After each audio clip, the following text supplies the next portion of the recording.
le ministre d'État, gouverneur de la ville de Kinshasa, pour sa correspondance et sa décision. La parole est à Monsieur Étienne Tshisekedi.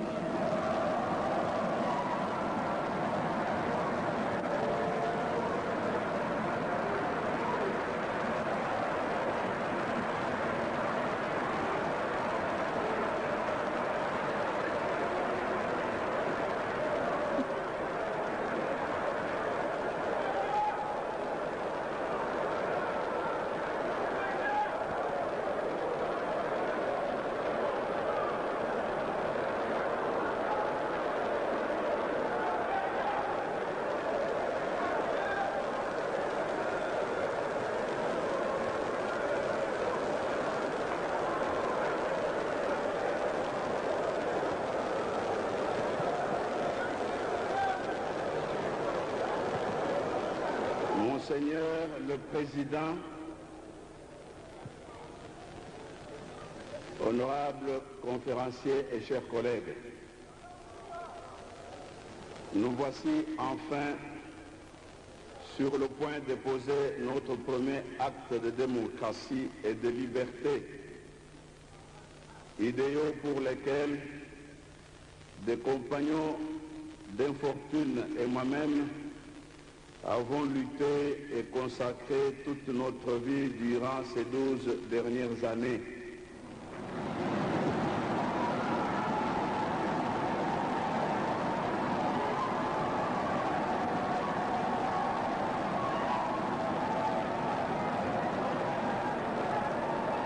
En effet, il y a 12 ans, un groupe de compatriotes connu sous le nom de 13 parlementaires, parmi lesquels votre serviteur, prenait le courage d'engager notre peuple meurtri sur la voie qui mène vers la liberté et le progrès social. Tout au long de notre combat, nous n'avons jamais douté un seul instant de la victoire finale.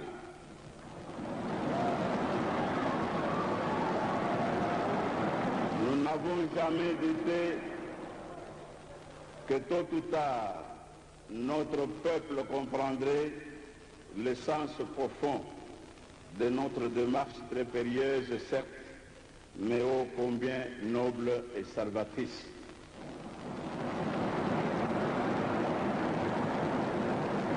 Aussi est-ce avec une réelle satisfaction et surtout avec beaucoup d'espoir que j'observe cette prise de conscience extraordinaire des enjeux de notre pays par notre peuple, dont le courage, la détermination, le sacrifice ont permis, contre vent et marée, la tenue de cette conférence nationale souveraine.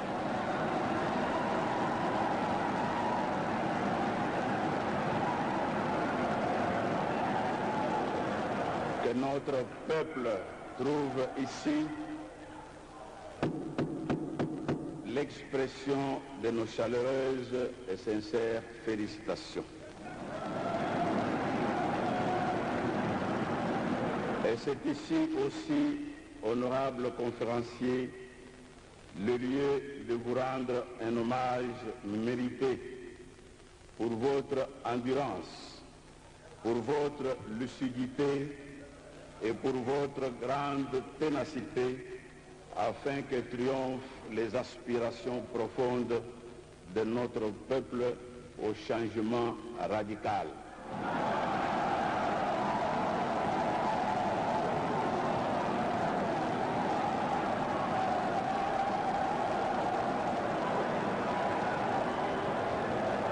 Hommage enfin à tous ceux qui ont donné leur vie pour l'indépendance et pour la démocratie dans notre pays.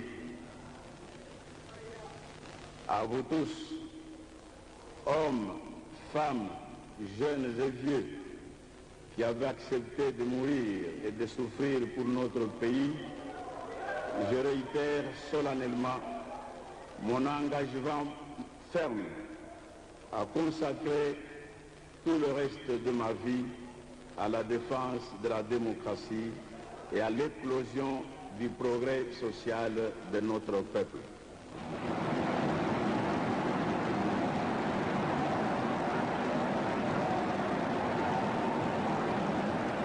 Voilà pourquoi,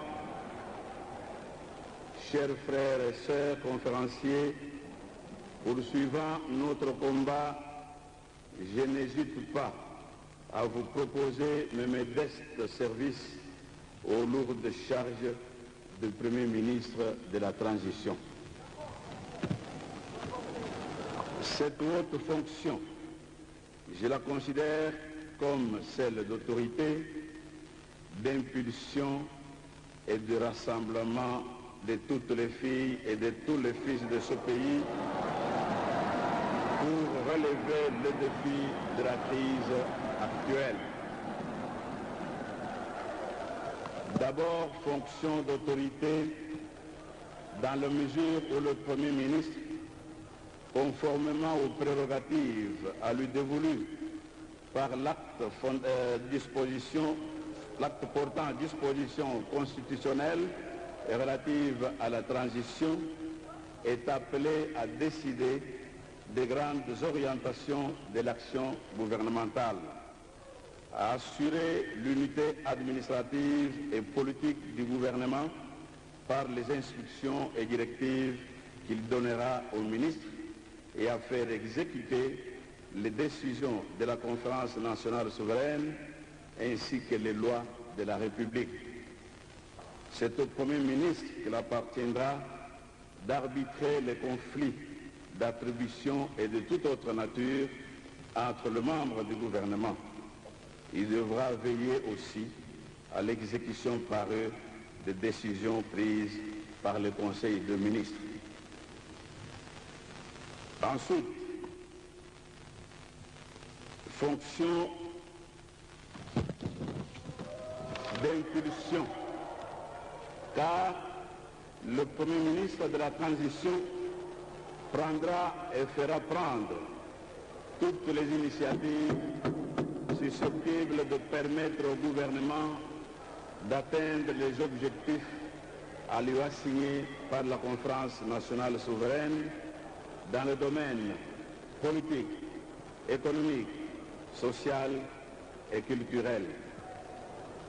Enfin, fonction de rassemblement, car il devra tenir compte de l'appui de tous, et raison pour laquelle le Premier ministre de la Transition mettra tout en œuvre pour rassembler le plus de compatriotes possible autour de l'action du gouvernement et de l'idéal du changement.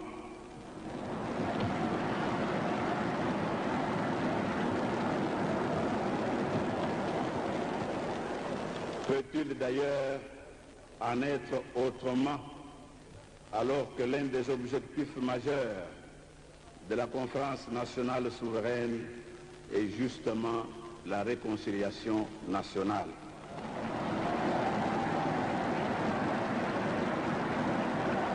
Monseigneur le Président, honorables conférenciers et chers collègues, c'est ici l'occasion de rappeler que pendant la longue lutte que nous avons menée pour la démocratie, nous n'avons jamais combattu les individus.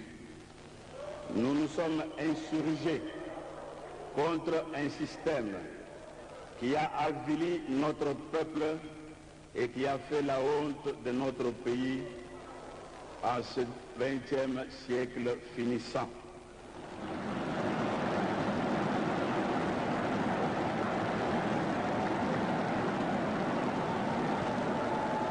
Dès lors que tout le monde s'engage réellement et sincèrement à enterrer ce système odieux de la Deuxième République, peut-il y avoir des raisons objectives de croire que nous ne puissions jamais nous réconcilier?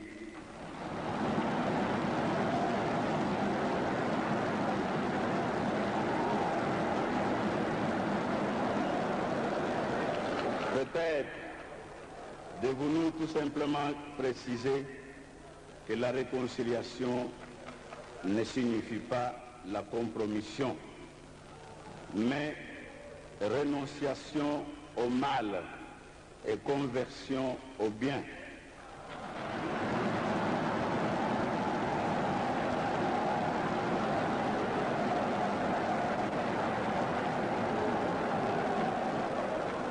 Entendu ici comme exigence de justice, de démocratie, de patriotisme, de la primauté de la règle de droit et de la raison, ainsi que du respect de la personne humaine.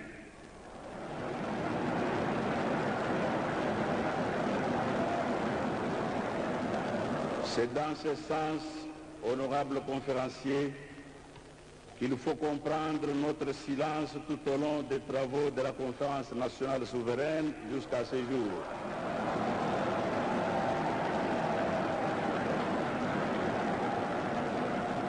Nous nous sommes astreints à une trêve politique pour laisser les processus démocratiques et la dynamique de la Conférence nationale souveraine se développer sans interférence.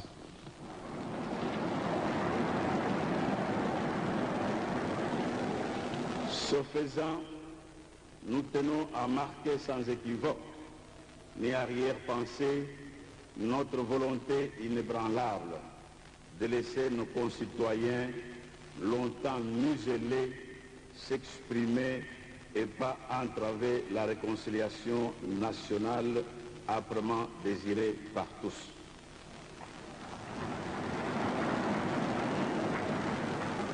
Ainsi, dois-je saisir cette occasion pour proclamer solennellement mon pardon à tous ceux qui m'ont fait du mal pendant la lutte que j'ai menée pour l'instauration de la démocratie.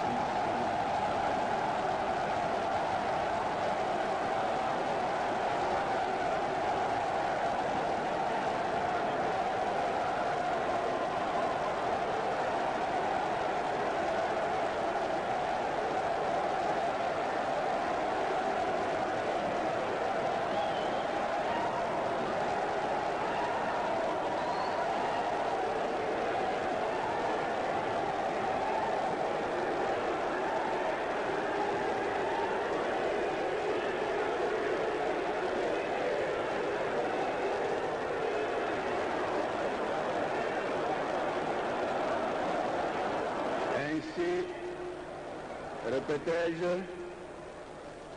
dois-je saisir cette occasion pour proclamer solennellement mon pardon à tous ceux qui m'ont fait du mal pendant la lutte que j'ai menée pour l'instauration de la démocratie chez nous.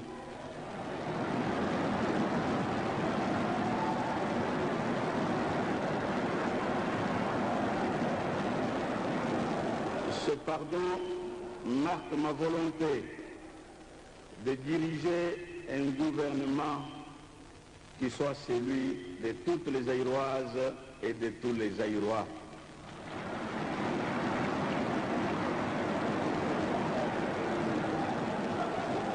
C'est pourquoi je compte, si vous me renouvelez votre confiance, le composé de toutes les grandes tendances politiques que connaît notre pays.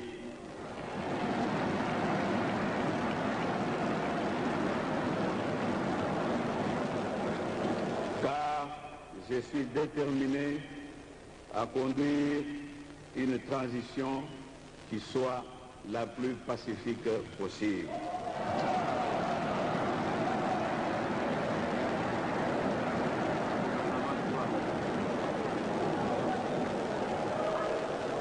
Mais Mais cette réconciliation ne serait qu'un leurre si nous ne parvenions pas à garantir la paix civile et le bien-être économique et social à nos populations.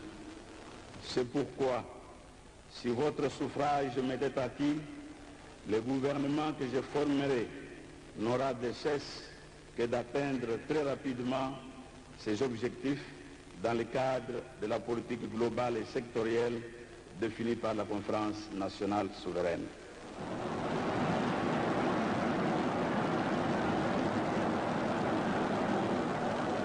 Au plan politique, il est de la plus haute importance, 1. De faire du Zaïre un État de droit. 2. De mettre en place à bref délai toutes les institutions territoriales décidées par la Conférence nationale souveraine.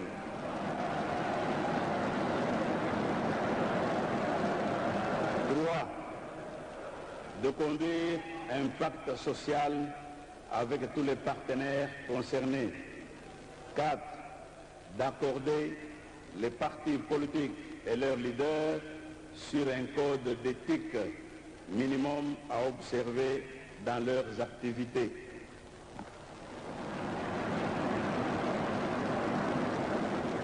5. De réhabiliter les forces de l'ordre pour les transformer en forces de sécurité véritablement au service des citoyens et protectrices de l'ordre public démocratique.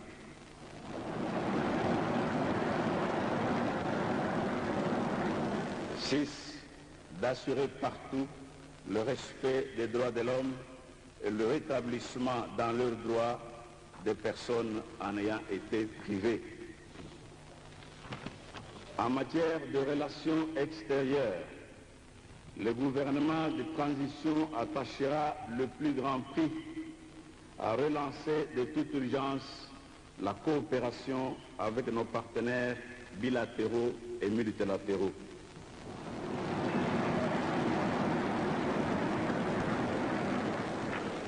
Qu'il me soit permis à cette occasion d'associer ma voix à celle de notre auguste Assemblée et à tant d'autres compatriotes pour remercier nos partenaires extérieurs qui, par la rupture de la coopération avec la Deuxième République et le soutien tant matériel que moral apporté à la Conférence nationale souveraine, ont prouvé leur solidarité avec notre peuple dans sa lutte de libération de la dictature.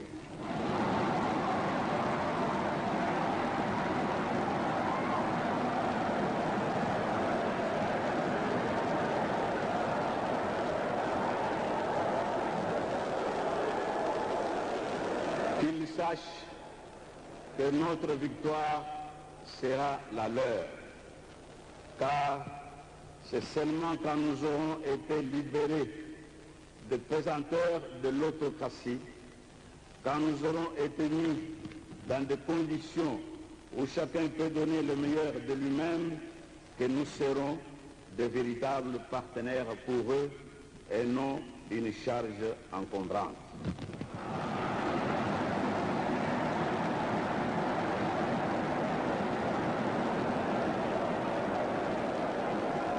La réalisation des préalables politiques ci-dessus créera un environnement favorable aux mesures d'assainissement économique et financier que le gouvernement de transition devra prendre pour arrêter la dégradation accélérée des secteurs vitaux de la nation et préparer dans la sérénité les prochaines échéances électorales.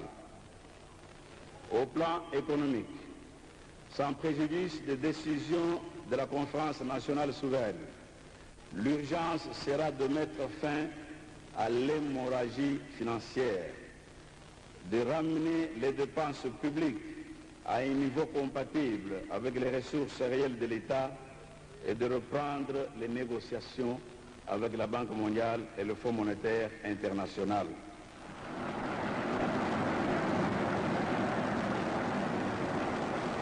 Ces actions sont destinés à déclencher le processus de stabilisation de la monnaie et de la maîtrise de l'inflation. Afin qu'il puisse porter des fruits, ce processus devra être appuyé par un programme de relance de la production. À cet effet, le gouvernement de transition s'emploiera 1. À maximaliser les recettes de l'État. 2. À réhabiliter progressivement les routes et les autres voies de communication. 3. À assainir l'environnement économique et financier de la nation. 4. À assurer l'approvisionnement régulier du pays en produits pétroliers. 5. À étendre l'installation du courant électrique à travers le pays. 6. À assainir la gestion des entreprises publiques.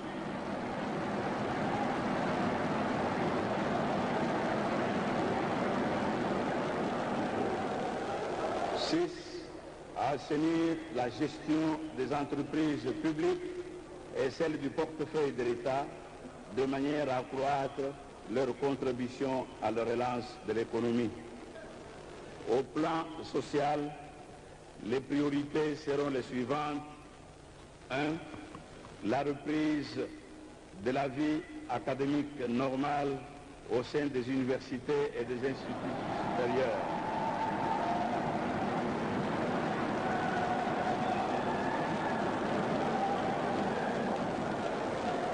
2. La réhabilitation sélective, dans un premier temps, des infrastructures sanitaires, de façon à doter chaque province d'au moins une formation médicale viable et à grande capacité d'accueil. 3. La réorganisation et la réglementation rigoureuse du secteur pharmaceutique. 4. L'amélioration des conditions de travail du personnel enseignant, médical et paramédical à tous les niveaux.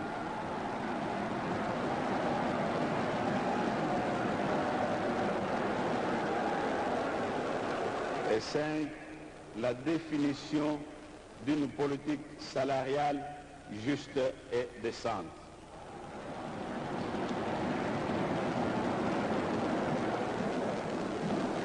Monseigneur le Président, honorables conférenciers et chers collègues, je ne saurais terminer ce mot de présentation de candidature sans réaffirmer la nécessité absolue de restaurer dans notre pays les valeurs morales et spirituelles sans lesquelles aucune société moderne ne peut connaître un vrai développement.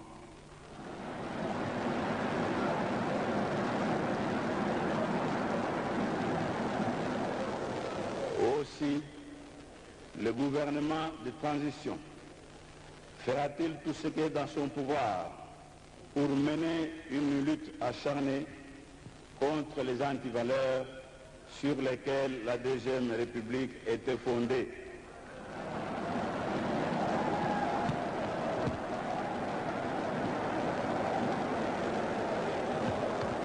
Notamment la corruption, la concussion, le mensonge érigé en méthode de gouvernement,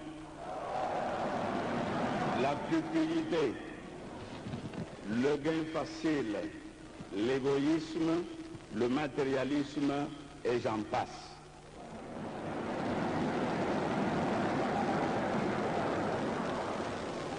Par ailleurs, l'état de droit doit être sauvegardé et tous, nous devons faire montre du plus grand respect des institutions de la République telles que définies par l'acte portant dispositions constitutionnelles relatives à la transition et les recommandations de la Conférence nationale souveraine.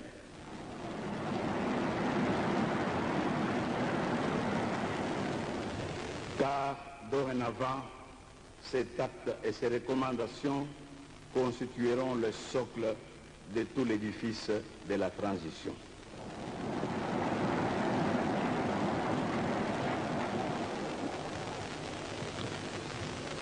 Monseigneur le Président, honorables conférenciers et chers collègues, vous aurez certainement remarqué que je me suis limité à indiquer les principaux axes de l'action gouvernementale que je me propose de conduire une fois porté par vous aux fonctions du Premier ministre de la Transition. Cela tient à la fois à la nature spécifique de la transition et au cadre même de mon intervention. Il va de soi que fort des décisions et recommandations de la Conférence nationale souveraine, le gouvernement de transition vous présentera, si nécessaire, un programme d'action détaillé et complet.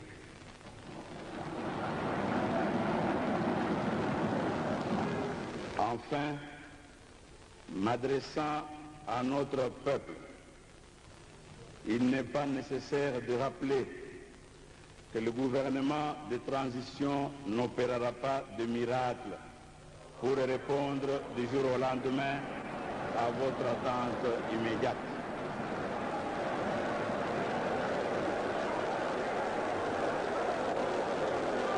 Vos attentes qui sont manger à votre faim, vous vêtir décemment, soigner votre santé et payer les études de vos enfants. Le niveau de destruction de notre économie exigera de tous le travail, l'effort, l'abnégation, la patience, la foi en soi et la confiance dans le gouvernement issu de la conférence nationale.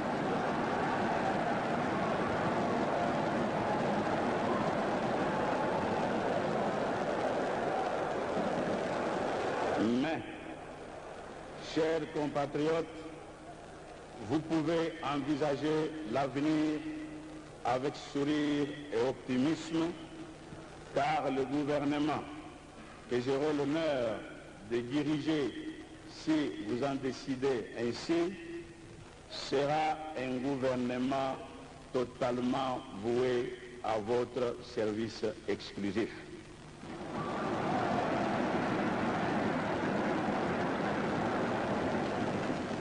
Car sa méthode de gestion sera la transparence tous azimuts.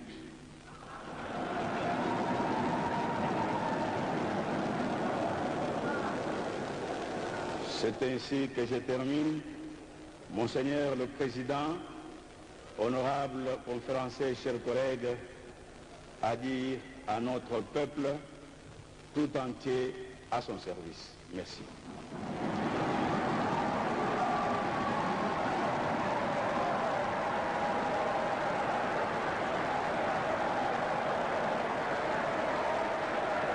Nous remercions M.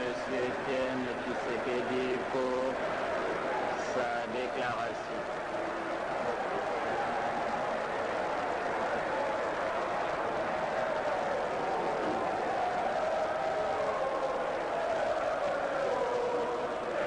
Nous continuons.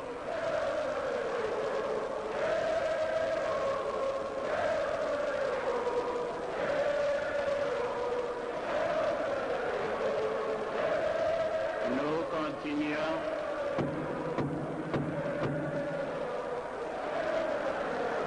La séance continue.